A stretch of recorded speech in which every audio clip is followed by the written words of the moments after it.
What makes the desert beautiful is that somewhere it hides a well. Welcome to the Sand Kingdom, home of Tostarena, not to be confused with Tostitos, I'm sorry. This is the third kingdom we're examining in this Mario Odyssey series. There are certain concepts, ideas, and design choices that I won't elaborate on because I did so in past episodes, so please check out the Odyssey playlist on my channel. With that said, Sand Kingdom drops us off in an isolated desert island named Tostarena. Tostarena is a mixture of cultures and settings. Mexican skeletons, sphinxes, palm trees, the dichotomy of ice and sand, sheep, cars, moai statues, action guides, it's all here! In this installment, we'll be hitting bullet bills, momentum, objectives, Jaxies, all 89 moons, and even a complete twist on the capture idea that doesn't actually exist in Odyssey. Quite curious, and with the Sand Kingdom containing the most moons out of any kingdom, I implore you to buckle in.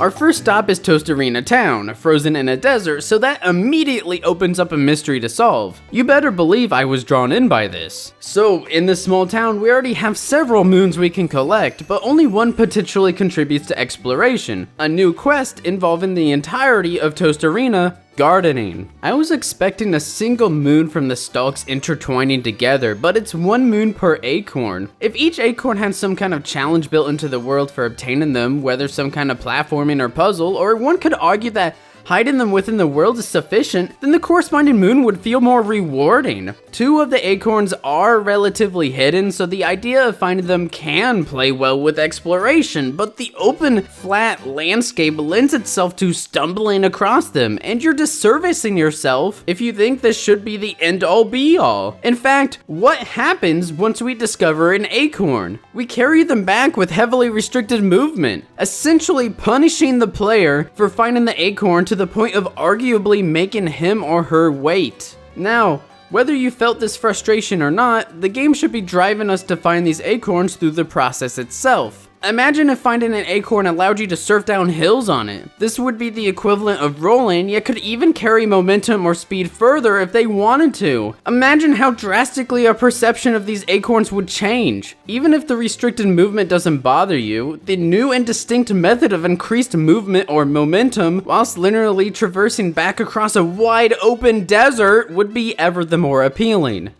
Speaking of wide open traversal, what better environment to discuss Mario's heavily restricted momentum? Now, it's true that Mario's moveset is more versatile than ever before. The number of jumps and actions that directly link into one another is certainly taking advantage of Cappy as a mechanic, such as chaining cap dives and reversing direction midair. But here's the thing, the depth of the average 3D Mario game is not solely based on input, but a number of governing factors that deepen the mechanics past the number of A presses and half A presses. In Mario 64 and Mario Sunshine, Mario's movement was heavily affected by momentum. The speed or momentum would fluctuate based on upward and downward slopes, the pacing and time between consecutive inputs, and so on. Meanwhile, the value of every move in Mario Odyssey is heavily restricted and capped. Mario's distance on the long jump doesn't seem to be affected by anything. Running down a hill doesn't affect the distance, even rolling down a hill doesn't, and you would think rolling and long jumping could run hand in hand considering how they chain together. Long jumping naturally ends in a slight speed boost, and that isn't affected by anything either. The difference between the initial white shockwave and the yellow shockwaves of the rolling is hardly noticeable and still feels like there's a prison weight dragging behind us. Even the biggest speed boost of them all, rolling down a hill, although better than nothing, is quick to revert back. As a result, Mario's movement is indeed versatile, but feels more stale than it should. It's so controlled that you can feel the restrictions placed on Mario's max speed and jump height. Nothing is affected by any underlying systems like in 64 and Sunshine. This is especially noticeable in Tostarena, where the movement system of rolling and long jumping, in an attempt to improve one's skill, is the focus of the wide open desert kingdom and is noticeably restrictive and constrained.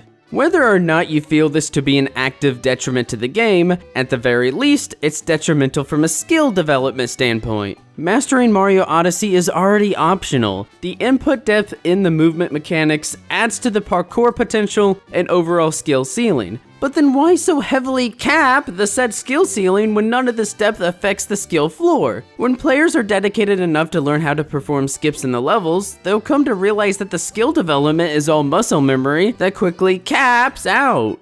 Comparing different speedruns is fascinating too. Odyssey clearly relies on stale moves, and the skill ceiling is actually quite noticeable. Mario has more movement options, but it's very much a static system. The variety of jumps between gaps tends to be just revving up to max speed and stopping short using Cappy. So, we're not off to a great start. Fear not, my Mario fans, we have yet to even encounter this kingdom's pride and joy, the Bullet Bill. To encounter this phenomenon, let us move onward from downtown and head into the Toast Arena ruins to begin our objectives. But wait a second, why are we starting here, climbing to the top, invading the Moai habitat and connecting Toast Arena to said habitat? Why can't we just run straight to our goal? Oh, because it's arbitrarily cut off from us? Of course! Why wouldn't the pyramid entrance open once we extend the Moai bridge out? What?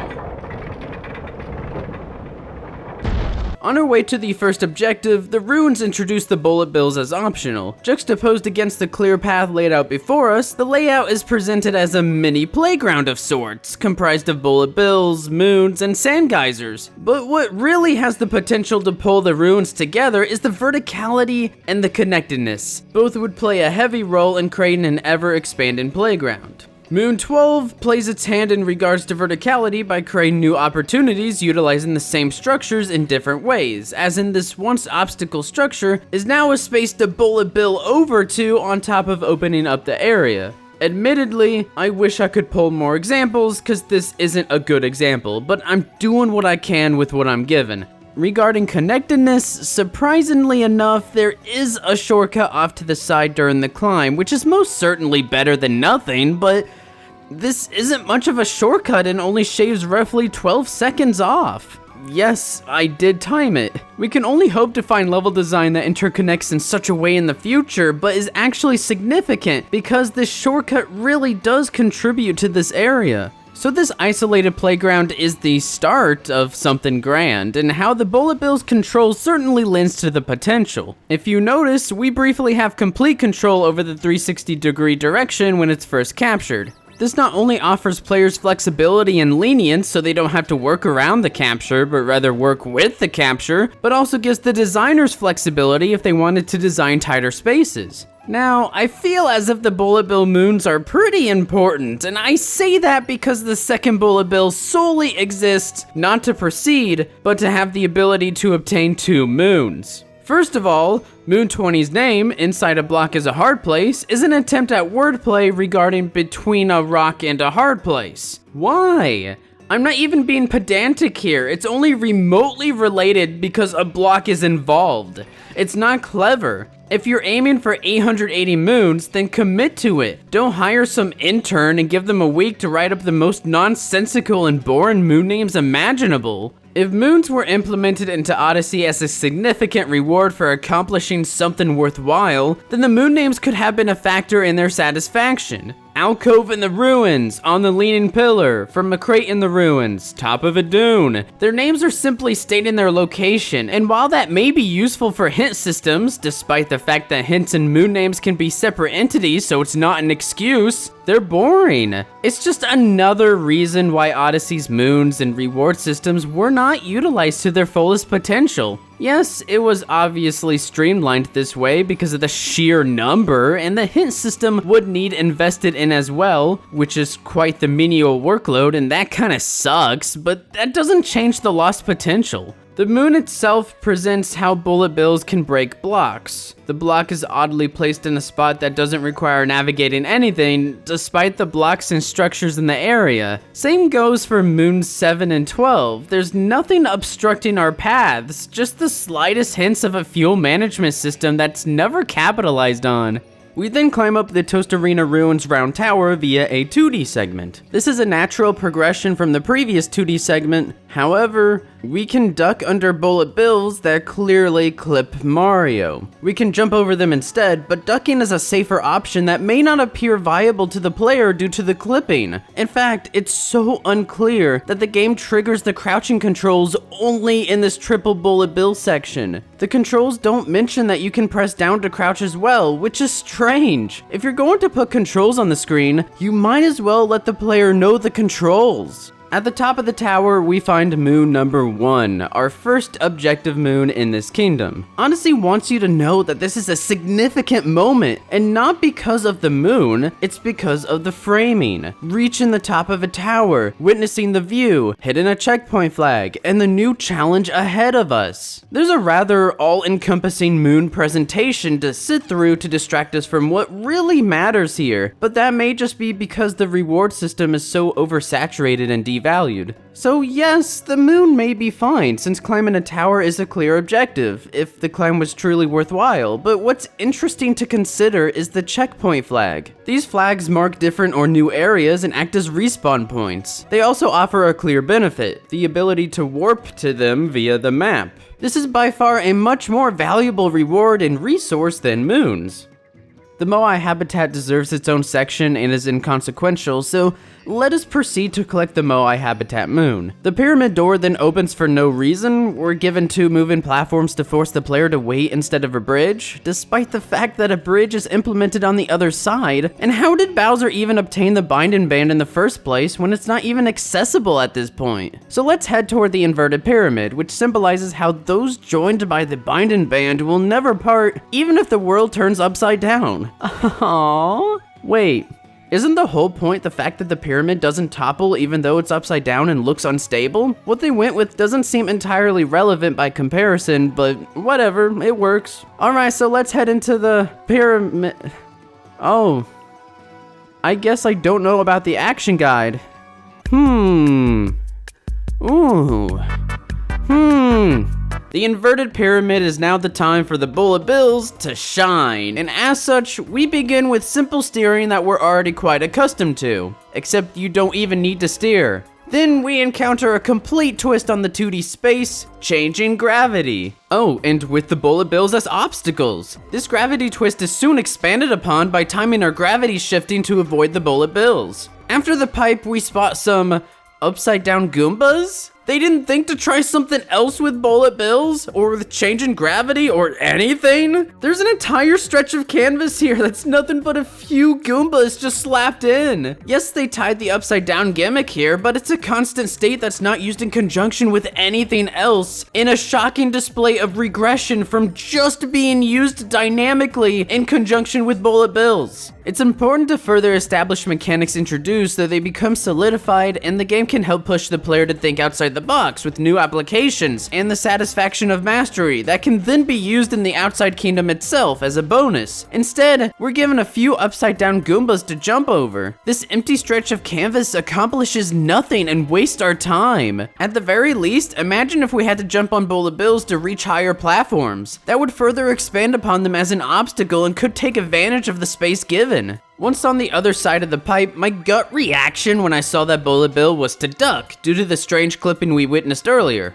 I'm sent back. This gut reaction happens every single time I replay this kingdom, so this begs the question, how many playtesters had the same gut reaction and it wasn't fixed? Especially when said fix is simply laying the pipe sideways against the wall or bending the pipe. Clipping aside, here we actually see a mixture of the 2D and 3D, how the bullet bill transposes from 2D to 3D space. This is very much a clever addition to Cascade's bonus Moon 17. If we proceed, the bullet bill capture is expanded here from flying in a straight path to steering toward a wall of blocks. These blocks are cracked as a clear indication of what to do and are unavoidable, so the player is forced to learn this interaction. Although this is an interaction that was already taught for Moon 20, or can at the very least be implied. Navigating creating blocks would have been more satisfying, or we can just hit the block in the next room that contains a max heart. Breaking only one block for the heart as opposed to two would reduce unnecessary redundancy, as currently, we have to capture the same bullet bill source at least 3 times. Yes, you could say that this max heart block is testing us on the application we just learned, but there are other more creative and better designed ways to accomplish the same task. Imagine instead if we broke a block in the wall above this death pit that led to some secret platforming or alternative path. Unfortunately, instead, we fly our bullet bill past a single set of moving pillars, except yet again, we don't even need to steer. This could have been remedied by adding more pillars at the very least. Past the pillar belt? Well, that's it.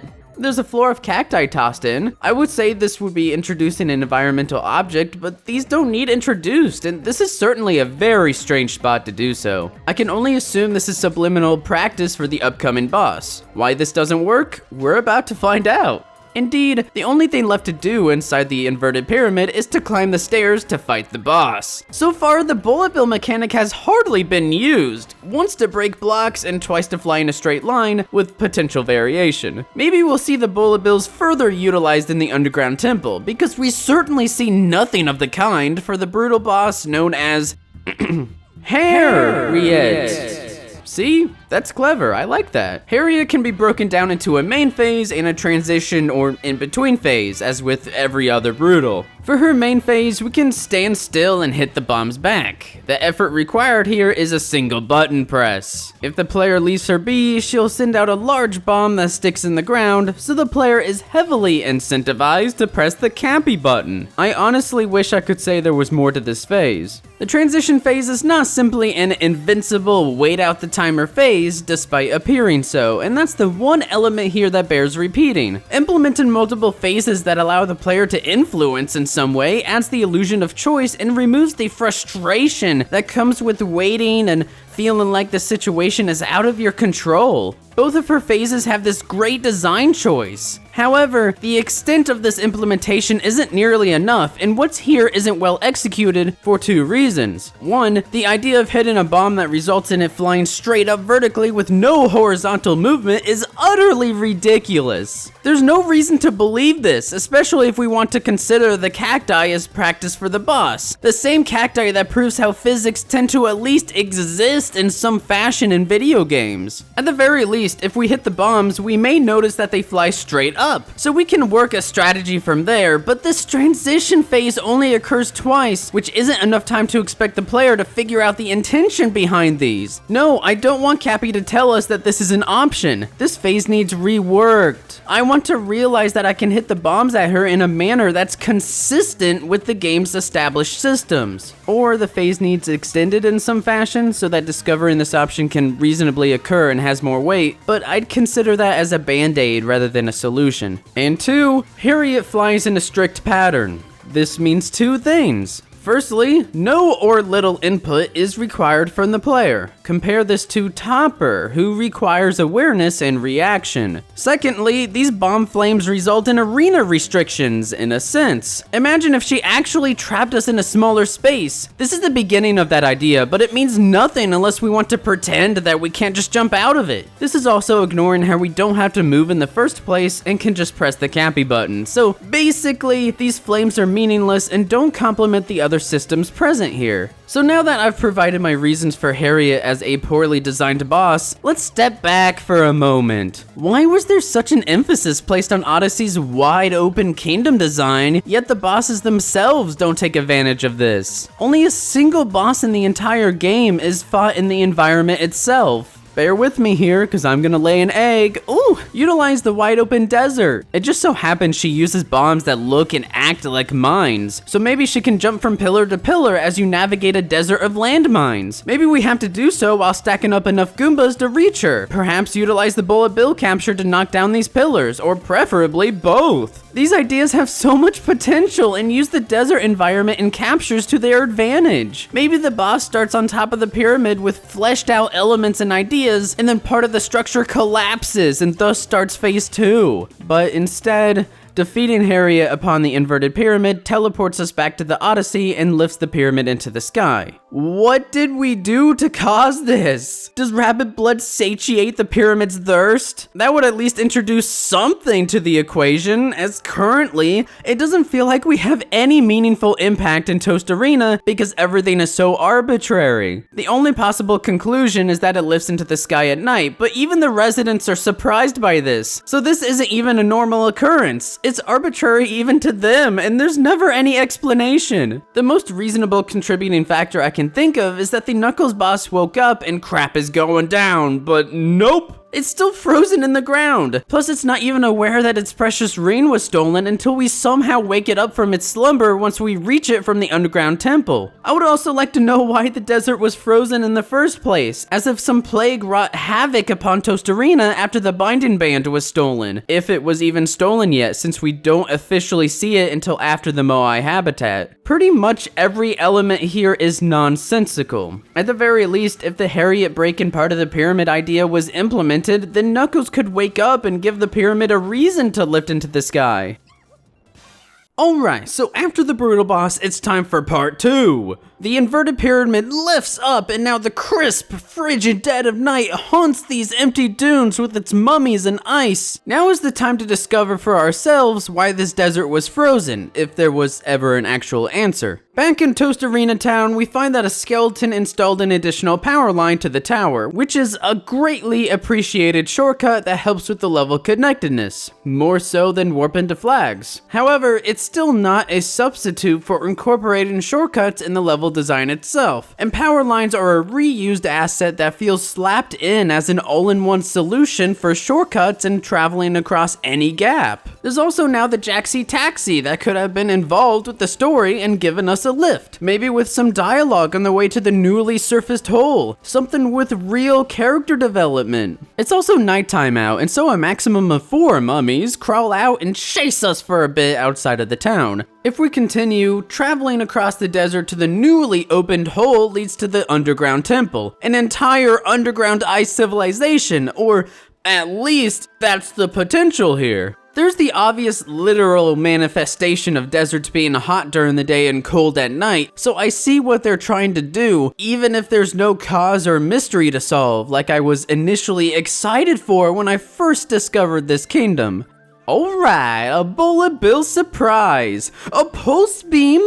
This is the type of creative twist that I expect. In this case, guiding the Bullet Bill past a pulse beam so you don't have to deal with the ground AoE. However, there are 3 issues here. 1, the trigger is only set to half of the platform, so the bullet bill won't budge as expected if you happen to be standing on half of this platform. This is set this way due to the respawn point, so maybe have Mario do what he supposedly does best. Jump onto a platform.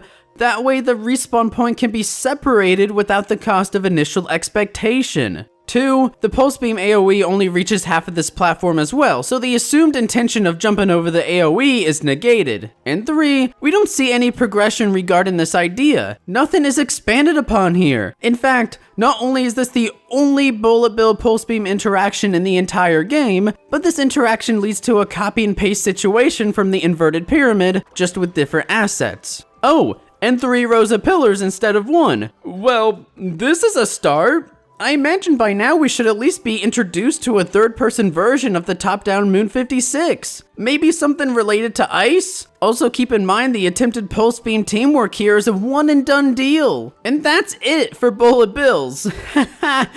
Bullet Bills? More like, why? Why? Why? We do encounter a Bullet Bill-esque finale though, and that is the Sand Kingdom's Moon 4 final boss, Knuckle Otek. So let's walk into the deepest underground. I mean, I don't feel any deeper than I was previously, probably due to the fact that we walked 2 feet to get here. So we pass the missing binding band only to be greeted by a statue head. We've already witnessed some fantastic foreshadowing with Knuckles' frozen head in the sand, so this reveal benefited. To beat Knuckles, we must guide his fist to hit one piece of the quite plentiful ice. The first time, the game pauses just to make sure you know how to beat the boss, as in it doesn't have enough faith in its visual and auditory cues, so it compensates by taking control away from the player. The game should have also prepared the player for this moment by properly escalating and drilling this kingdom's capture in. That is something I'll give Odyssey partial credit for. Not that this kingdom does Bullet Bills justice, because it clearly doesn't, but the hands are essentially Bullet Bills. There's not much of a payoff, but it's there. If you want to walk the extra mile, you can guide him to target hearts, so the game offers healing but forces you to plan it out accordingly. This doesn't change the overall strategy, but this essentially offers a chance for more than 3 mistakes. Is implemented as part of the environment, it will make you work for it. Relatively so. I imagine I would praise this system if the boss warranted it. The first capture requires steering off to the side. It's only a single action, but is a nice start only considering that Bullet Bill steering was incredibly rare up until this point. The fact that the game feels the need to tell us the Bullet Bill controls just further hits the nail in the coffin. Needless to say, the player should be more than comfortable with Bullet Bills at this point. If the game isn't confident in that, then fix it. Next, just move away from the fists. I will give credit where credit's due though. The fist will center in on its target so that you can't just completely stand still. The falling ice did surprise me, however, as they predicted my movement, so I was forced to actually turn. And finally, he began shooting ice balls from in front of his face. This covers his face for 50% of the time, which means timing is now involved. For phase 3, again, same fist move. We witness a new clapping attack which requires a forward and back rather than a side or other side movement. This, on top of the timing where you can't be changing direction when he claps, produces a more involved attack. The hands offer a clear telegraph by them stopping before clapping, so it's fair. The final ice ball pattern is a back and forth between both sides of his face, so now we have to steer back and forth, or just ram him quickly to avoid most of the challenge. Poor guy. He's without a doubt suffering through a very painful death from what's clearly a misunderstanding. To conclude these story moons, we teleport back to the Odyssey yet again to find that the skeleton extended the power line to the top of the pyramid? What? So, with such a premise as the Bullet Bills flopping so hard, the nonsensical objectives, the lost potential of the brutal boss, and the crazy restrictive momentum, it was refreshing to fight a boss with some merit here and there.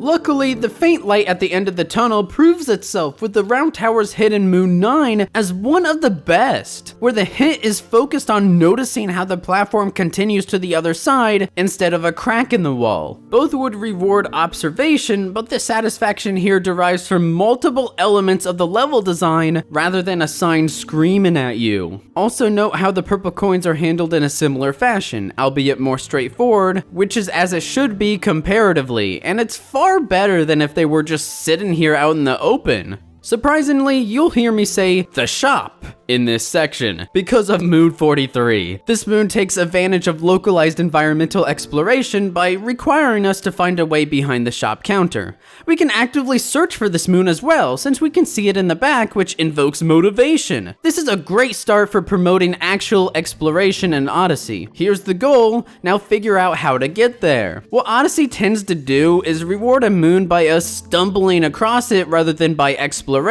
And exploration was Odyssey's fundamental principle that it tried to build itself on but didn't know how to. In this case, we actively work toward a goal, which is also why one could argue that the objective moons that we work toward feel more satisfying than many of the moons we just stumble upon randomly or without warning, at least relatively so. Don't confuse this and say that any non-visible moon is stumbling, because this is certainly not the case when, for instance, utilizing something like a capture in a new light, causing the player to think outside the box, and rewarding creative play, all to build upon expectation. But it's difficult to justify any of these in Odyssey because, as I've proven thus far, captures have yet to bask in the light of justice. Another example of possible non-stumbling exploratory moons, let's say we work through a challenging area, maybe with different possible approaches and integrated into the world. We never saw a moon, but at that point we expect a reward that holds the equivalent value. And this is universal in games and psychology. It's just rare that we see this in Odyssey specifically. Not only is there a lack of areas that warrant that reaction from players, but moons hold very little value as a reward, and Odyssey instead instead establishes the routine of exactly 2 moons per sub-area, and stumbling upon the rest either spontaneously, repetitively, or predictably. And let's be honest, the entrance is not exactly difficult to find and even hosts a tutorial sign, but we can label this as a proof of concept. Now, as you know, the shop also houses Moon 42, a moon bought from a shopkeep. 42 should have been removed to allow 43 to stand on its own in the same space. The shop already incentivizes entering anyway due to the costumes, so nothing is lost in the process. Here we're surprised by a bullet bill sub-area for Moon 56. It's called a maze, but it's not. It's a simple navigational challenge, one that would have been very welcome in some of the more open areas of the main quest line or world design, at the very least to make good use of space. This sub-area also demonstrates side paths very well, as one is clearly conveyed as such so we can explore for some purple coins. A feature that can ruin a game for me is not conveying which is the main or side path, so I may miss out on content by a simple coin flip. Here, the path could have split for a trial and error guessing game, but instead, we're joyfully greeted by the overall beginnings of an exploratory labyrinth-esque style area. Unfortunately, it is quite perplexing how there exist only a few static 90-degree turns for Moon 57, whilst just up ahead lies 2 actively rotating sets of walls, and just before light a small hole to aim our bill through. I would add more comparisons, but that's all that exists in the sub-area. Moon 45 is trace walking. Walk halfway through the pattern, it disappears, and now you have to replicate it by memory. This trace walking event, however, demonstrates how the camera can have an adverse effect on an intended challenge, but also demonstrates how to fix this. As the pattern disappears, in this case a circle, our perception of where we are is skewed, to the point where I actually ruined a flawless run by trying to compensate for this perception when I was already compensating by maintaining my distance with the Koopa. Having a point of reference can feel like the intended guidance when completely lost on a pattern, because that's how movement works. Movement is all about changing with respect to a given frame of reference. That's the only reason these cacti are here and are positioned in such a way. There's also these grass patches, one on each side, which are harder to notice but are details that will solidify the moon. These were good design choices because they emphasize detail and a potential method of improvement that can satisfy multiple attempts rather than mindless guesswork. Moon 60 partially complements the strengths of Mario's movement. Mario isn't meant for tight platforming in Odyssey due to how he controls. As you know, he accelerates extraordinarily slowly, which is awful for tight platforming because of how long it takes to extend your jump distance and speed. Overall, you learn to play around Mario's troublesome movement. It's no surprise then when Odyssey generally lacks any tight platforming at all. That's why these larger rotating buildings work a bit better. There are also 2 buildings that utilize purple coins both differently and effectively. One has the player making haste when the extended side is underneath, and the second places the purple coins on one side, which incentivizes remaining on these buildings for a longer period of time. These are very well thought out and are more complementary to the sub-area's design than the bonus moon up in the sky. This bonus moon 61 is noticed from a distance. I don't understand why an actual area wasn't constructed out of this sub-area if the moon was gonna be squeezed in like this. Imagine buildings scattered around rather than a linear path. This would also require some exploration to find the purple coins, or would give the perfect opportunity to utilize moon shards. In either case, purple coins or moon shards would prove more valuable here, and in this case, the purple coins do prove more valuable. So the bonus moon should have been removed or reimagined. On a bright note, Moon 30 gives us just enough time to complete it with long jumping, so there's a higher chance of feeling accomplished when you're able to hit every long jump perfectly. Of course, this could be integrated into the world in some well-designed manner rather than as colored blocks, and a long jumping challenge could also be mixed in with some other goodies, especially when the underground temple section is so empty. One could argue that the sharp contrast of these blocks helps them stand out, but at what point does it become overcompensation when the moon ends up in a known location regardless and doesn't benefit from the bombastic color scheme? And I don't think the style benefits Odyssey, especially when we already know the style of Moon 60's sub-area, as just an example, works so well and is relatively thematically appropriate by comparison. Oh, and Moon 30 can also be obtained via Jaxi. It makes the challenge a cakewalk, but that's the reward for players who think outside the box. Often, experiences are personalized, so an objective that contributes to this is, at the very least, more interesting and engaging.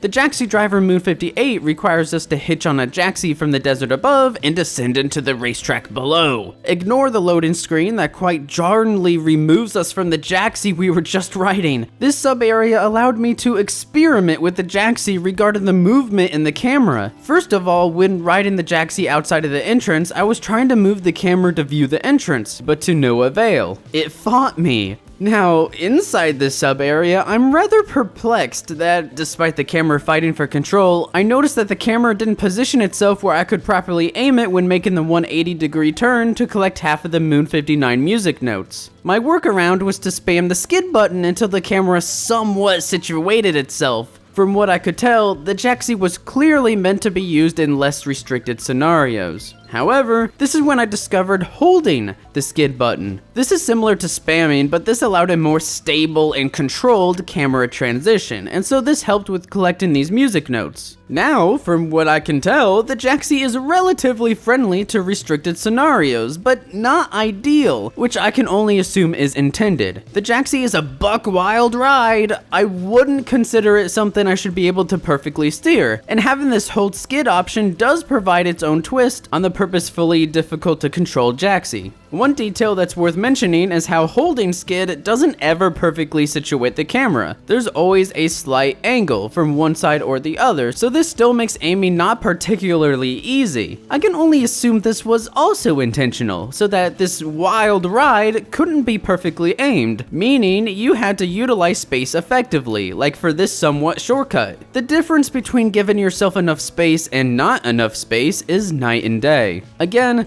no idea what the intention was behind these details, but they all make perfect sense to me, considering how Jaxi operates in the open desert environment it was placed in. The fact that it has these turning options and the camera appears to complement these options means it's impressively fleshed out. It's just a bummer that we don't ever truly get to take him on a wild ride, as this sub-area is the extent of such design.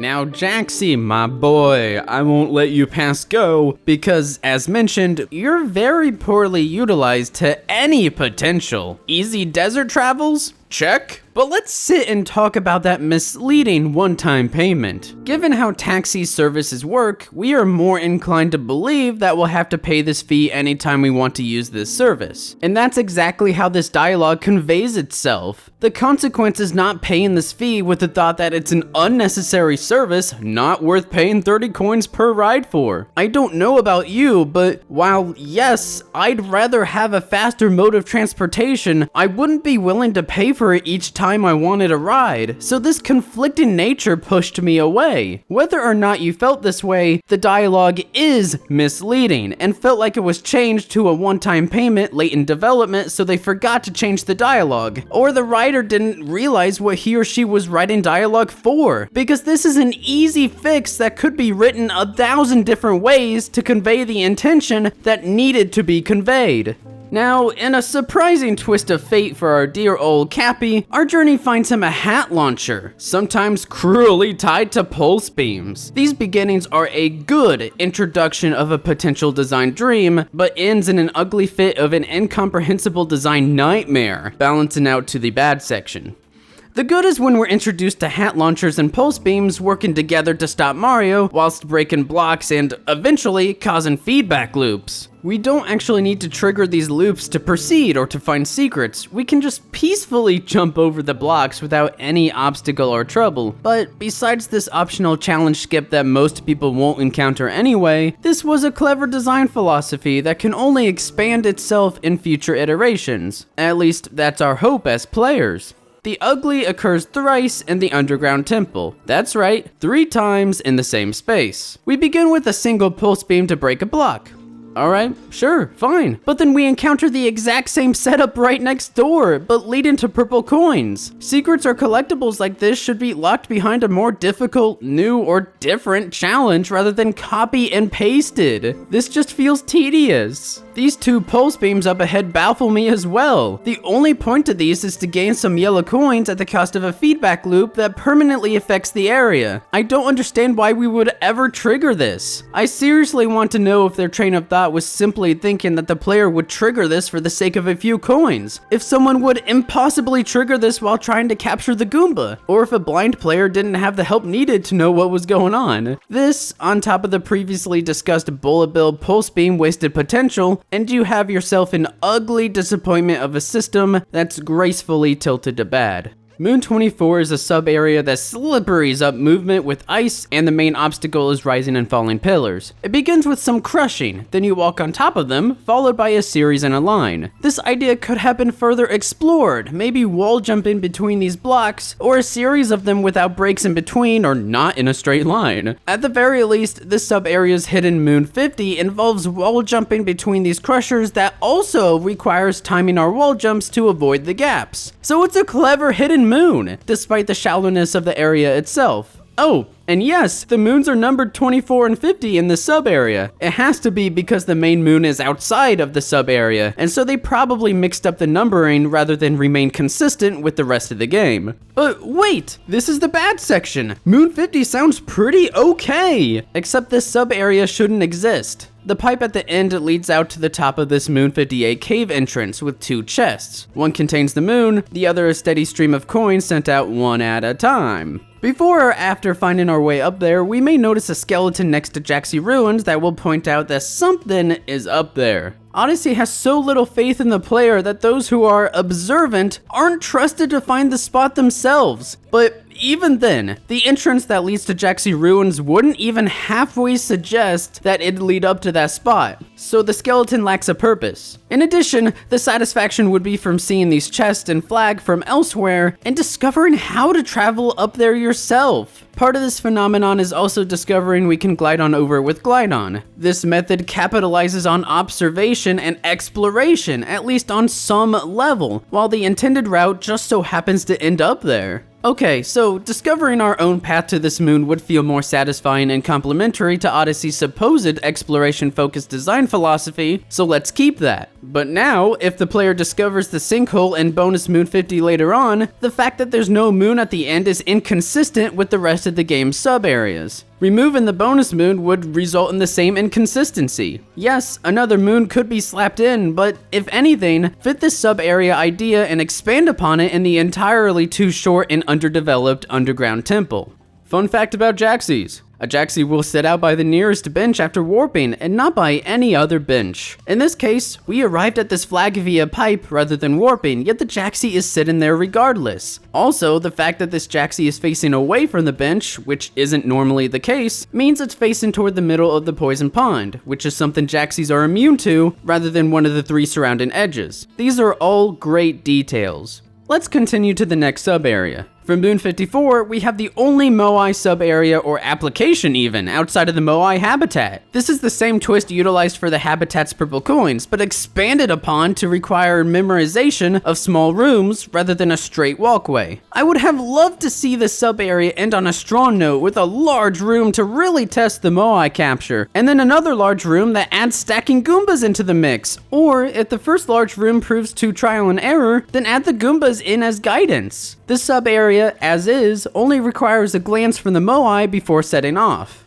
The bonus Moon 55 is hidden in a warning sign. These warning signs have been present since Cap Kingdom. They're posted there, and they're posted for both Quicksand and Poison in Toast Arena. The player is conditioned to ignore them because the visual design is always sufficient, so these signs only exist aesthetically. This hidden moon is trying to take advantage of how the player has been conditioned to ignore them as just part of the environment, even if the player is actively searching for the bonus moon, since each sub-area contains a bonus famous moon, not to be confused by providing a twist or showing these signs in a new light. The intention is especially condemning when these signs are never used again in future kingdoms.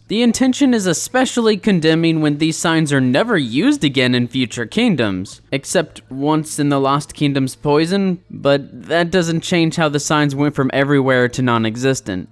Moving forward, if we take a look at Moon 47, there's a sneakily hidden moon that rewards observance. Nothing feels out of the ordinary when comparing the two sides here, except a platform tucked away in the corner, so we bullet bill right on over. Even more, we continue onward until the chest rather than receiving a moon immediately. It's a small extra step that elevates a straightforward moon, but even then, purple coins would be a more appropriate reward here for the effort involved, as coins are typically great for promoting the exploration of a landscape or environment, whereas moons should fall under a much more meaningful subset of rewards involving awareness and mechanical prowess in some capacity. The awareness is here, but in a less meaningful way compared to the multifaceted Moon 9, and the waste of a potential build-up to the moon is rather disappointing, especially when the foundation is already here in the form of travel distance and trivial tightrope walking. The space already exists, they should use it. The slots from Moon 44 require some form of timing. Even though not much is needed for an entire moon, the emphasis here is based on timing, so it's based on skill rather than luck, which is great, but I can't help but imagine if there were different items we could obtain here rather than another moon. Moon 6 here is a reward for falling off of these platforms or otherwise discovering whilst unlocking the shortcut. Thus, this allows two methods of discovery. If the shortcut was removed, there'd be one method, and then the player would be punished for succeeding and thus missing out on the moon. I mention this as a reminder of the ruins' more playgroundy nature, and so moons like this one and number 8 overall benefit. In either case, this moon is something to stumble upon. There's also a good amount of unused space here. Instead of only wall jump into the moon, imagine wall jump into a hole that we then have to roll through. It's a very minor change, but it would combine inputs and allow build-up, anticipation, what have you. Even still, per usual, purple coins would be a more effective replacement. For Moon 13, there's now a glide on at the top of the ruins round tower, so we can glide on down to the moon, or what should be purple coins, similar to what exists of the slightly more exploration-focused glide on of the Lost Kingdom. Who can blame Odyssey though? What makes the desert beautiful is that somewhere it hides it well, so it'd be more beneficial for us to keep searching for something substantial and meaningful in this kingdom, even if it takes an hour or two. Moon 14 is up in the brutal boss arena. It's a glowing tail covered by moonbirds. Even if I could justify this as a high enough effort moon, it's right next to two other moons, 23 and 39, that both have a higher significance. More importantly, let's take a moment to recognize the sand in the tiles. Those are some nice sands. Oh, and we can create extended shadows by moving. That's a neat trick. Moon 6 is a vibrating moon, but utilizes birds for those non-vibrator users, so that's at least kind of them. This mound sits in the middle of our path in a relatively small space, which is difficult to justify, whereas Moon 15, for instance, was more difficult to notice whilst also requiring at least some amount of jumping. Although, we're arguing the lesser of two evils at this point. But wait, Corvus, how do you know that's actually a moon? The birds are a telltale sign. We've seen birds hinting at the invisible platforms in the Moai habitat and surrounding the Jaxie's tail for Moon 14, so they're used to hint at certain objectives in typically a very heavy-handed manner. We also see the same birds nearby Moon 16 and throughout Toast Arena that aren't hinting at anything, so it's inconsistent. However, we can say that the birds in Toast Arena Town, for instance, cannot be hinting at anything, so the distinction between hinting and decoration is naturally present. With that said, I have yet to see birds used in a manner that wasn't just to compensate for poor design. There's also Moon 18 that attempts to be distinct in some manner by tossing in some aesthetics. Yes, this runs alongside the Taxi environmental storytelling, but the Taxi also hands out Moon 68 after they tour other kingdoms that also hand out moons. So what exactly is the point other than to blatantly inflate the moon economy? All it is a moon placed in the middle of our path to the pyramid during the objectives to insult our apparently low attention spans. Moon 19 is staged around the ruins area, yet it wasn't there initially, not until after the Harriet boss fight. This could have been used as a bonus for those who are learning the optional bullet bill captures in this area, and what do you know, there's a hole to navigate through, so it's a start to what Moon 7 should have been. What's interesting to consider is how encountering this moon doesn't come across as overly simple and patronizing because the capture was rarely used, if at all, in the first place.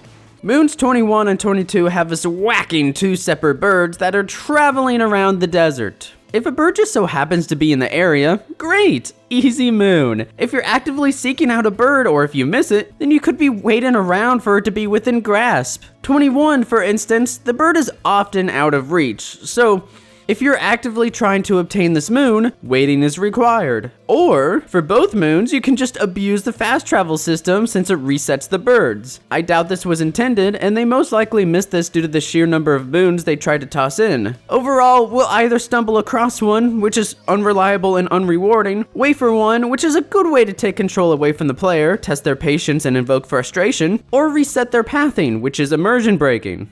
Moon 23 is obtained from stunning and ground pounding. This is a ground pound twist, and it fits here because it's an early kingdom, but I would still make this purple coins or more challenging, especially when there's no buildup, nor any reason for it not to just stay underground the entire time. Moons. Moons 28 to 30 are brief timed challenges. 28 tests rolling and wall jumping, but it tells you how to approach this challenge with a tutorial pop-up. What's strange is that this doesn't feel like a tutorial, as the timed element exists. This pop-up is also here end-game, so it's either poorly planned or patronizing. Another peculiarity is that Moon 30 doesn't give us a long jump tutorial pop-up, but instead it places a destructible tutorial sign in some non-nearby spot. And even if that was useful, there's a rolling tutorial sign as well, so it's hypocritical and inconsistent. Because of this, I can't help but feel that Moon 28's pop-up was added in to compensate for players fumbling here rather than fixing or planning accordingly, similar to the crouching tutorial added to compensate for the bullet bills clipping into Mario. At the very least, incorporating this rolling into some structure in the kingdom instead could fix this and allow players to discover secrets on their own. Moon 31 involves the Nintendog. This dog follows you, plays fetch with your hat, sleeps with you, although Sand Kingdom happens to be the only kingdom where it's impossible for Mario to fall asleep, and even jumps over dunes, although it's sometimes inconsistent and sometimes has a mini heart attack after doing so. These are details that didn't need to make it into the dog's AI, but they did, so it makes the dog more attractive. The dog's application itself is to sniff out treasure and point them out to you. The only requirement from the player is waiting and nothing else. I imagine people enjoyed interacting with the dog more than the moon itself, which I can't 100% prove outside of the proclivity of the human race to enjoy as such, but in either case, the fact is, the dog won't follow you around until it digs up the same moon again. This discourages players from recruiting the dog, especially since said dog resets after warping, traversing a sub-area, or otherwise leaving. The dog also cannot follow you upstairs. Odyssey emphasized the dog's application here, and that's where it truly fell apart. Moon 32 is platforming that involves the environment itself, but it only utilizes 2 of the palm trees. I was able to collect the notes by moving relatively slowly, so while the different approach was certainly welcome, there wasn't enough substance. There are already more unused palm trees here, so I'm not sure why the challenge wasn't extended. Moon 33 involved hidden sheep into a pen. This time, unlike the acorns, we're given something to do, influencing the sheep's direction and boosting them forward at a speed that matches their normal movement. Although none of the sheep are across the entire map, so it isn't needlessly repetitive or tedious, it's still a straight shot because of the desert's very nature, which causes the moon to be rather dull. For Moon 34, we must fish for some shadows. Fishing minigames are more inclined to break up the pacing of a game. They are, by their very nature and depending on who you talk to, more on the soothing side. Here in Odyssey, we must pull at the very instant it makes contact. That's all there is to this area, cause it's not like we're doing this in some beautiful environment or anything. However, it doesn't end there, since we can take Lakitu over to the Sandland for a copy and paste Moon 37 right next door. What? Excuse me? I understand that Moon 35 is the first time we set up a Goomba date in this game, but only requiring one completely ignores the Goomba's mechanic of stacking multiple on top of each other. In this case, we should have to stack the Goombas and then proceed past Bowl of Bills without taking damage. I feel like that was the intention due to the direction Goombette is facing, but the flower ruins that prospect and there aren't many Bowl of Bills to consider. Moon 40 is a brand new capture, a cactus that moves. So this is one of the many captures whose entire purpose is slow movement to move out of the way of something else. The cactus could have been fleshed out. Maybe it can shoot needles. Maybe the needles can be used to hit targets or as material for a Plinko board. The Sand Kingdom has the most moons out of any kingdom in the game, and yet the only captures with a mechanic are Bullet Bills and Moais, which are virtually non-existent. Moon 51 asks a single question before letting us into its vault. The reward here is different than usual. It's some wealth. I'm more satisfied with the aesthetic here, grabbing some stacks of coins, than I am with the moon. At the same time, naturally finding this vault through sneaky exploration of an underground trap-ridden tunnel system after hearing such a tale from a Mexican skeleton would have been substantially more impactful than it would be handed to us on a silver platter. If we continue to ask the Sphinx questions, we'll run across Moon 41. The reason we know we can continue talking to it is because of a single platform object, the same one present when we initially talked to it. Otherwise, it'd be entirely too easy to not even realize we can, since the perceived reward is presented and the Sphinx acts as a door. As far as the moon itself, I'm not a fan of quizzes. I don't think it's possible to incorporate them well in almost any context, whether too difficult so it's frustrating and the only solution is a guide, or too easy so it's a waste of time, with no middle ground. And this one is no exception. Maybe they could have rolled with the ridiculously trivial quiz gimmick for the sake of character and humor, but there are too many questions, and straightforward ones at that, for that to be the case. Now we can run back to the boss room shortcut to find an infinite spawn of mummies that occasionally uncovers the Moon 49 one. This doesn't require anything from the player but waiting around until the glowy enemy shows up. I imagine some kind of horde minigame would work here, something that requires actually learning how to deal with and manage these mummy enemies, which is something we never have to do in this game, especially since earlier we were taught to run away from them. Moon 53 has us purchasing the sombrero and poncho outfit to gain access to the locked room. The gimmick here is to stand still and wait for the song and dance to finish before the moon pops up.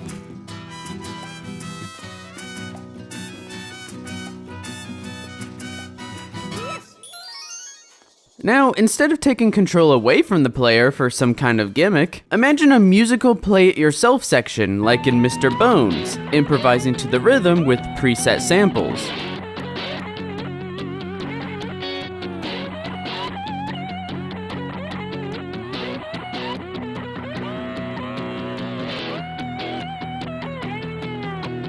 Let's pull ourselves back from Spooky Town for Moon 5. This moon is placed in clear view. Compare this to Moon 15 later on, which isn't immediately apparent and we have to somewhat calculate our approach, or heck, even Moon 9 as cleverly hinted at via the level design rather than how we just stumble upon Moon 5. Running around town is exactly the purpose of yellow coins, even purple coins if you're generous. But don't think you get off scot-free, Moon 15. It's difficult to justify this moon from the fact that most of these type of pulls meant for hat spinning in these open areas hand out yellow coins, and this is not much different. There's a room down a pipe where Moon 52 resides. The concept here has to be handed to us by a skeleton in case our controller vibration is off, so it forces us to use a hardware feature that we don't necessarily want to use. This sets a precedent that we should always have the controller vibration on throughout the entire game. Again, I don't know why accessibility should be affected for the sake of a gimmick when both can coexist. Mario Party did this just fine by replacing the vibration with an on-screen symbol. Heck, even the Mike minigames offered an alternative play. In fact, we encountered the exact same problem with Moon 17, just chilling inside the tallest dune. This is a moon that the player would encounter from traveling up there for the slightly increased movement speed from rolling. Stumbling across a moon by convenience is not rewarding exploration, on top of the fact that some people don't want vibration on and they're punished for it. Moon 36 is a glowing cactus. It's essentially an environmental application regarding Jaxi, as a random cactus out in the desert. At worst, it's a moon to stumble upon, which doesn't promote exploration. And no, just because it's part of the relatively wide desert doesn't mean it automatically promotes exploration. At best, it's a puzzle to figure out how to knock it down, but the depth is concerning, so much so that I'd rather talk about two other curious design choices instead. The bounce and Y arrow. The fact that the game thinks the player would be too dumbfounded to know what to do about round cacti that sit upon a darker shade of desert is simply insulting, both to the player and to the graphic designer that made it as obvious as possible that they are interactable. This happens with every single object in the game and can feel controlling. It's pretty obvious to know what is interactable just by naturally playing the game, evident by the very first minute of using Cappy, which I'm well aware is not an easy task and should be praised as such. So it's an odd detail to add in that undermines said intuitiveness. This moon also reminds us how awkward this colossal ravine is that conveniently separates the desert from the desert. If it's wordplay regarding a desert island, that doesn't make it any less glaring. What's interesting is that there are purple coins hanging over the edge as well, on the opposite side. Odyssey is actively bent on emphasizing this desert island phenomenon, not to mention that these purple coins set a precedent of walking around the entirety of the strange island we stand upon. And that's just tedious and hardly an exploration philosophy to live by. After defeating Harriet, we head back toward the now floating inverted pyramid, but our powerline shortcut is interrupted by Moon 11. Not only is this moon in plain sight, but there's no way to hop back onto the powerline after grabbing it, which is important considering the powerline is encouraged and much faster for part 2 of this kingdom's main objectives. So we either have to continue around the ruins on foot, or the faster option, backtrack to Toast Arena Town. However, if they did add a power line here as to not create a tedious situation, that wouldn't change the fact that we're literally dropping and hopping back on. There's no exploration or effort involved. Remember, stumbling across a moon by convenience is not rewarding exploration, and this is certainly convenient when the power line is encouraged for part 2 of this kingdom's main objectives. The ugly. Alright, so there's Moon 8 that rewards observance through the environment itself. It's actually surprisingly well hidden. This is a great start, but there at least needs to be something substantial involved inside. I implore you to play Celeste, or watch my 3-hour analysis on it. Something you'll notice quite quickly is the absolutely fantastic way the secrets are deeply integrated into the game. You don't just stumble upon them, they're expertly crafted to reward observant play without being obtuse, deceptive, or cheap. Moon 8 shows signs of this kind of great design, but a huge difference is that Celeste rewards this behavior with more gameplay. More gameplay and a collectible that maintains its satisfaction and the game's pacing. At the very least, I can give Odyssey credit for being self-aware. In episode 0, if you remember, it's very clear that Odyssey's main goal is to utilize this constant feedback to hook players and drag them along for as long as possible until they inevitably burn out, because this kind of reward system is not sustainable. So that's why Moon 8 is the first of the ugly moons. Yes, it starts off great, but we see firsthand how, instead of crafting something memorable beyond surface level, a moon is slapped in to feed back into its intention of pulling at people's addictive tendencies. These type of fundamental problems are what define ugly moons, so what better way to continue than the empty canvas wrapping around the pyramid? Yep, if you remember the empty canvas stretched across the entire side of the pyramid, there is a hidden moon there. Moon 10 can be found by jumping through a hole that's difficult to miss, considering there's nothing here to distract us. In fact, this was exactly what I was talking about for Moon 9, how Moon 9 would be significantly less meaningful if it was just a crack in the wall. This comparison is not enough to deem this moon as ugly, however, but the lost potential here is, as a segue to one of the saddest missed opportunities in Odyssey. Why is the capture mechanic not present in the 2D environments? In addition to the possibilities for new platforming or puzzle opportunities in 2D space, imagine how 2D and 3D can interact. Like if we captured the bowl of Bill in this 2D area, adjusted up and or down, then when we pop out, we're stuck in that vertical position and can only control the typical horizontal axes. Also imagine if the upside down Goomba room had us navigating via a bullet bill capture. Or if we stacked some Goombas to jump over walls whilst also avoiding bullet bills in some fashion. What if we captured a bullet bill, then navigated between bullet bills? By the same token, imagine if Moon 10 was found by capturing a bill and then navigating to break the crack in the wall. That way, the game is fleshing out its captures via secrets. We could also utilize the Goomba capture to stack them up from across the entire length to reach the exit pipe. There are countless ways to flesh these areas out, and we've seen the bare minimum, sometimes not even that. The game can even indicate which creatures can or cannot be captured using Odyssey's already established hat aesthetic on uncapturable NPCs. That way, these creatures can act both as obstacles and as mechanical tools. The creativity potential skyrockets. In fact, this 2D 3D potential applies to Moon 46 as a potential clever fix for one of the worst moons in this entire kingdom.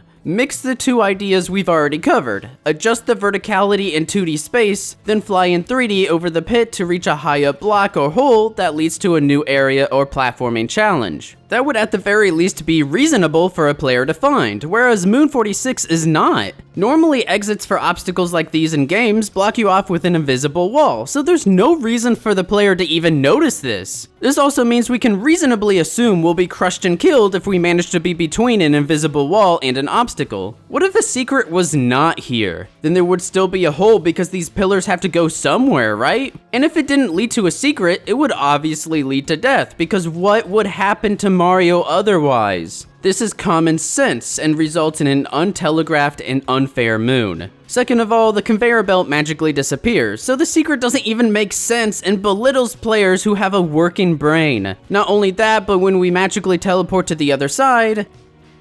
where's Mario? Yeah, so the game is happy to let us sit in oblivion until we move the control stick. There's no cohesive logical structure or design choice anywhere in sight. This is the cream of the crop, smashed in because we got a quota to meet, ladies and gentlemen. Give Daddy his 89 moons! One of the biggest surprises of the Sand Kingdom is the Goomba and its non-slip nature. Ignoring Cappy unnecessarily spelling it out for us, as if we're not playing the game. This non-slip nature is one of the best capture twists we've seen up till this point. It's just a bummer that this isn't used. Like, imagine if we had to stack Goombas up and then pop the top one off to platform on a previously inaccessible space. Still as a captured Goomba, mind you. This is especially important when you consider how Goombas control. They begin and end movement immediately. Have you ever wondered why tight platforming was virtually non-existent in Odyssey and was more of a planned effort than it should have been? The time it takes for Mario to start actually moving is extraordinary, and this affects jumping. That's why a capture like the Goomba used for platforming would be so refreshing. Hopefully you can see my concern and disappointment, especially when the Goombas here are centered around Moon 48, a moon given to us from this convenient, large Goomba stack. Grab one additional Goomba, which are everywhere, and that's it. However, this is technically the first time we've seen them stacked in our Odyssey journey thus far, so this raises an interesting question. When progression is so freeform, how does one manage the progression of captures and other tools? In other words, how many people will complete this main Sand Kingdom quest line before proceeding to the next? Because Odyssey not only allows continuing to the next kingdom at almost any point, but actively encourages it. That's generally solved by isolating captures in their respective kingdoms, only to break them back out in sub-areas of future kingdoms. But what about universal captures like the Goomba? Do we reintroduce the stacking Goombas in future kingdoms to cover that ground? If so, that would be repetitive and tedious at one point or another, so perhaps the best option here is to assume knowledge from previous kingdoms, especially from the main storyline. So while we can keep such an exaggerated display of the capture at work, I would still consider it so negatively because nothing interesting is done with it. We're now aware that this concept exists, but what of it? At the very least, maybe we could learn to reach new heights with it, but that's not actively encouraged when so many ground Goombas exist, so we may never know the 3 up high are even there.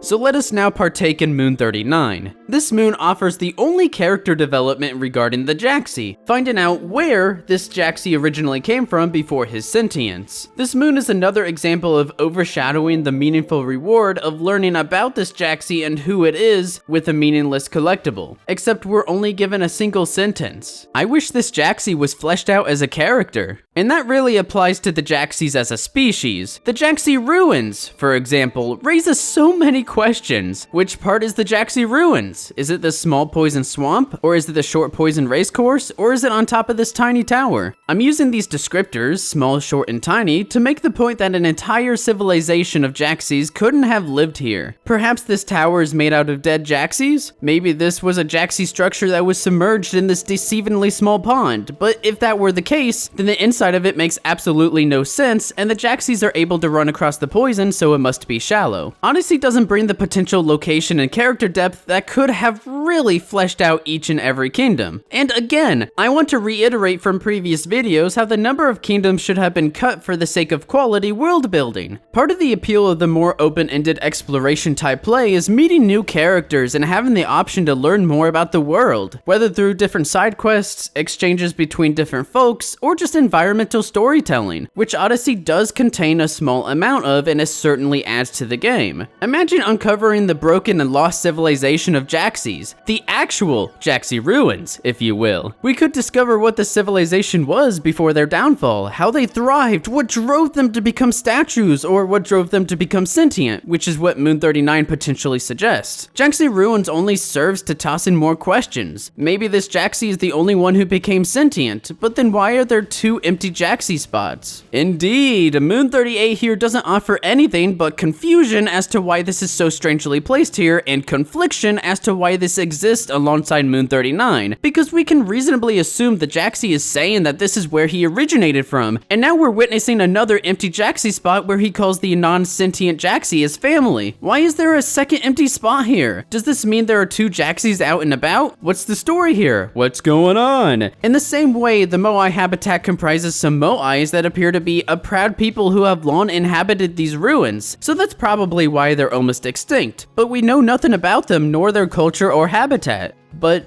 you know what?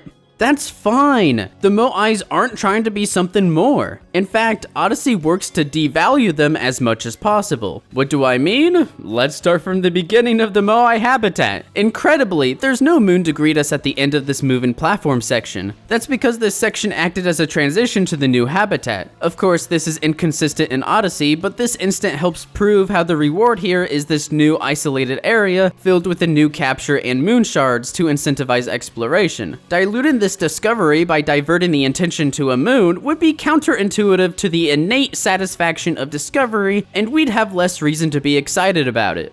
The new capture is the Moai. However, Odyssey basically states that this mechanic is unneeded. There are 2 instances where birds are sitting on these invisible pathways that fly away when we walk near them, so this indicates said pathways. An entire capture is undermined by birds. Their coexistence is baffling. Why would you use the capture when you can see the pathway? Because it's a new capture that you want to experiment with? Good reason! So then why are the birds here? Tossing the Moais aside, this is the first time we're interacting with the moon shard system for an objective moon. Moon shards offer clear progression and proper escalation toward a moon as a reward. They're great to spread around an area with challenges and platforming to help promote exploration. This means they, along with purple coins, are effective rewards for exploration, especially since a checkpoint flag as a main reward wouldn't make any sense here, and individual moons would devalue moons as a reward and demotivate the player, even more so than they already do. However, despite the moon shards' exploratory potential, the Moai habitat's moon shards hardly actually involve the Moai capture in their own habitat. Wonderful.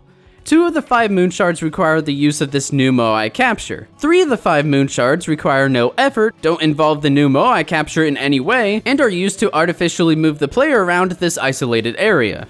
Why is this moon shard right next to the flag? The obvious answer is to introduce the moon shard concept. Cappy comments on it as well. However, it's placed right next to a Moai, which is a brand new capture the player has never seen before, meaning the player is pushed to capture this Moai. When we use it, we can see invisible objects, including platforms and walkways, so our sight is immediately directed toward the invisible walkway that just so happens to host a moon shard on it. Remove this first shard, that way the Moai and shard introductions are seamlessly integrated rather than trying to compete for attention. The rest of the 5 moon shards could be scattered across harder to reach places or new applications, or this area could take advantage of its isolated yet exploratory nature and contain a maze-like structure over this poison pond. Maybe you're even sometimes forced off of the Moai like you are for these purple coins. Also, let me point out that these purple coins are progressing the Moai capture more so than most of the moon shards, only to be outdone by the 2 rights and a wrong walkway in the sky. There's nothing wrong with purple coins expanding upon captures and mechanics. In fact, I encourage it, but the dichotomy between the moon shards and purple coins here is quite perplexing. Now, I could finish off the Moais by discussing 29 as placing the Moai capture in a timed challenge. In fact, it does offer a new challenge for the Moai. However, let me implore you to look away to watch how the invisible platforms manage to replace the environment. I just find this fascinating. I wonder how much more noticeable it would be if the Moais were actually used.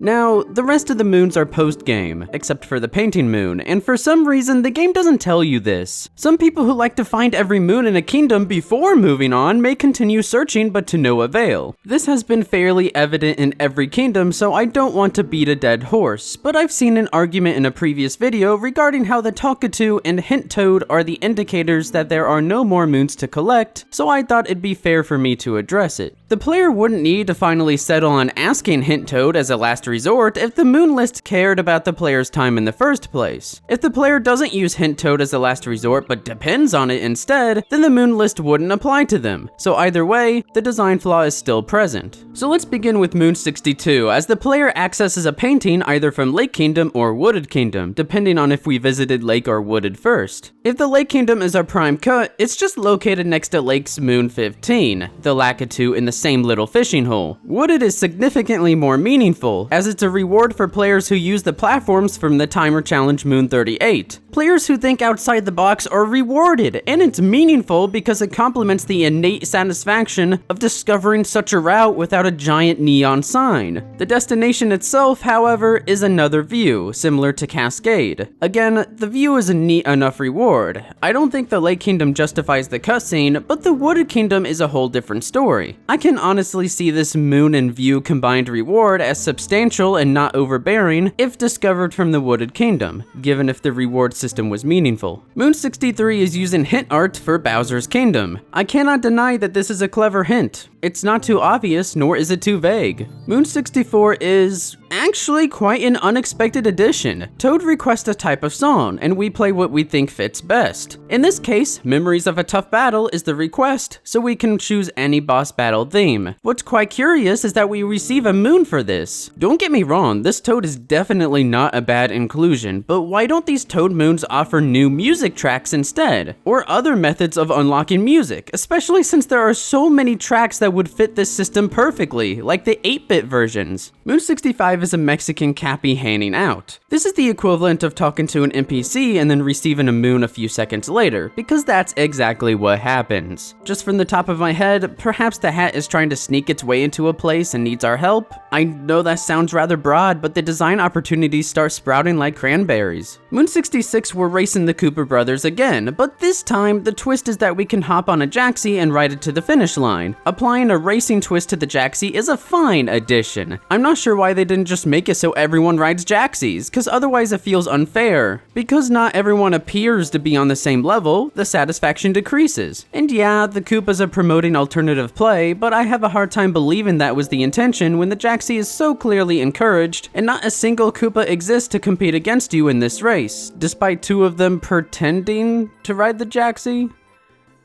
Okay.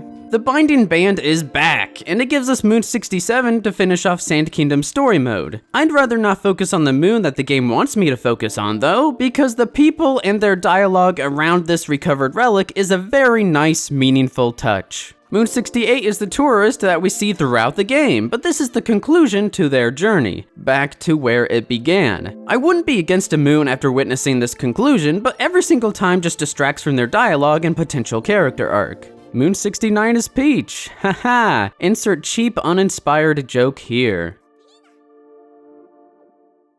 Finally, let us conclude our sandy travels.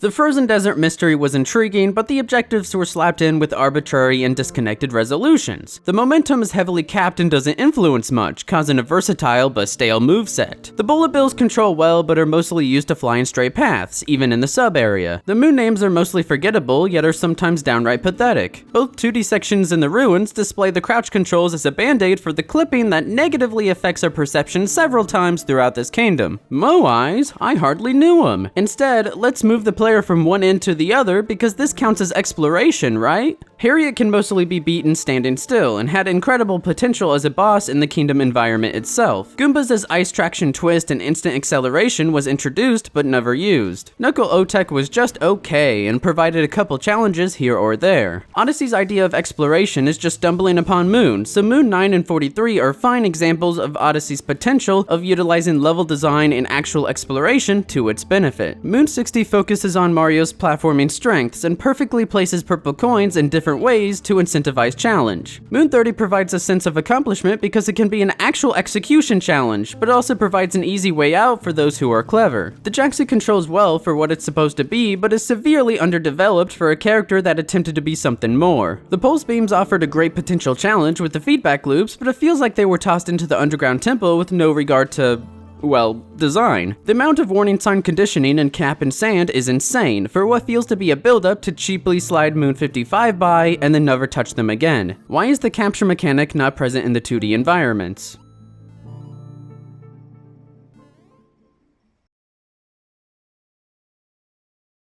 Alright, honey, it's time to shine with some Moonrock moons. Similar to every Moonrock, this is filled with low-effort moons marked on the map with potentially a few interesting ideas here and there. I'll be as brief as possible. The raised Moon 70 would make for a fine mix-up for some potential Moon 32 musical notes. Moon 71 at least hits the bare minimum of what Moon 11 should have been, but still lacks potential gameplay elements, such as hopping from pillar to pillar. Maybe even include jumping and capturing a bullet bill in midair to break some object preventing us from landing on it. Moon 72 could potentially encourage discovering a method of collecting, since the obvious method is climbing the unclimbable sand, but the intention could easily shift the other way around, or force the player to climb back up there or use the warp flag. This is not exploratory, but rather tedious. Moon 73 is just replaying the Tower to Moai habitat transition, except there's a moon where we would normally jump onto the next platform. Moon 74 is either a Jaxi moon or just jump over there. Moon 75 is at the Sky Walkway Crossroads, when one of the paths, 3 times as long, houses a moon shard. Moon 76 is actually a moon that isn't affected by the marked up map, because it's all about figuring out how to get there, a sign of exploration. Driving straight to it, whether by boosting our motion controls, is not enough. Instead, we have to bait out a second bullet build to the nearby pillar, which can't happen if you're too quick, so it requires an actual thought process. Crazy, I know. Unfortunately, while the moon itself shines, it does require motion controls, so for those who can't shake due to disability issues, in a game that is lauded for its apparent accessibility, this is, again, a huge oversight I simply cannot comprehend. And, of course, this should have replaced Moon 7. Moon 77's 3 bunnies pad out the usual bunny moon, and the concept itself only emphasizes Mario's capped momentum. I'll give Moon 78 credit by mixing some of the posters up enough that we must gain additional height either via wall jumps or cacti. Moon 79 run in a straight line. Moon 80 is a great way to incentivize timing jumps for both the timed musical notes and the bullet bill obstacles, but it's too brief and lacking to feel satisfying. Moon 81. Is this Moon 81? You've got to be kidding me. Are you serious?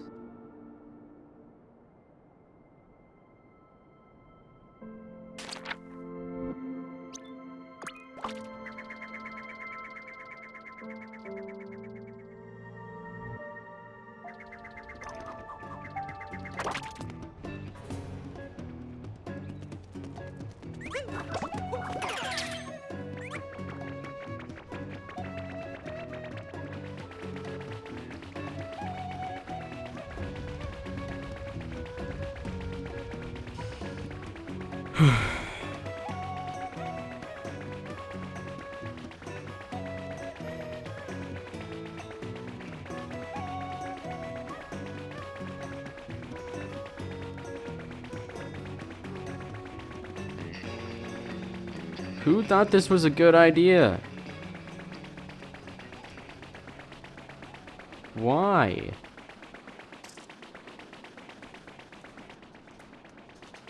Why?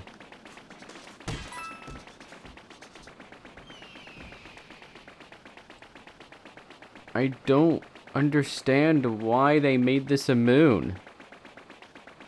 Why did they put Goombet on the very edge corner of the desert?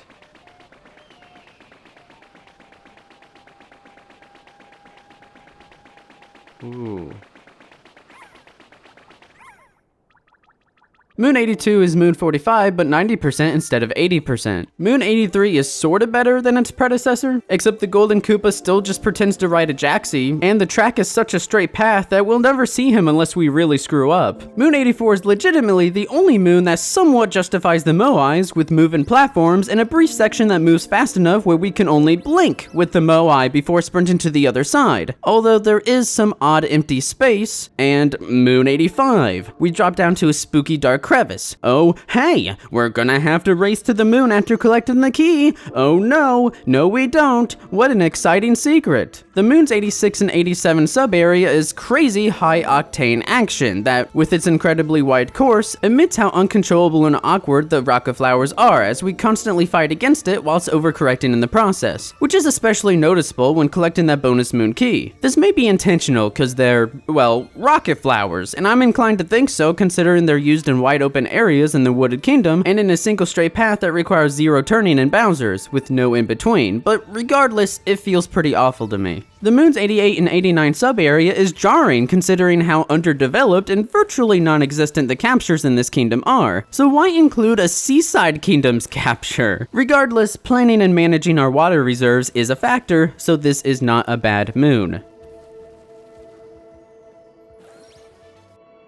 Thank you for watching and for taking this journey with me. It really has been a wild ride so far, and I've been quite surprised by the overall positive reception, at least in terms of comments. For this series especially, I feel the need to say, please consider liking the video and feel free to leave a comment. No matter what happens, I will continue to be as fair as possible, whether positive or negative, so take what you will. Last Life is a brand new community of video game essayists that I'm a part of, so I highly recommend you check out the website in the description, sign up for the forums, and join the Last Life Discord from the forums. My Twitter and Discord are also in the description. I'll see you all next episode when we break down a place that's a bit smaller, the Lake Kingdom.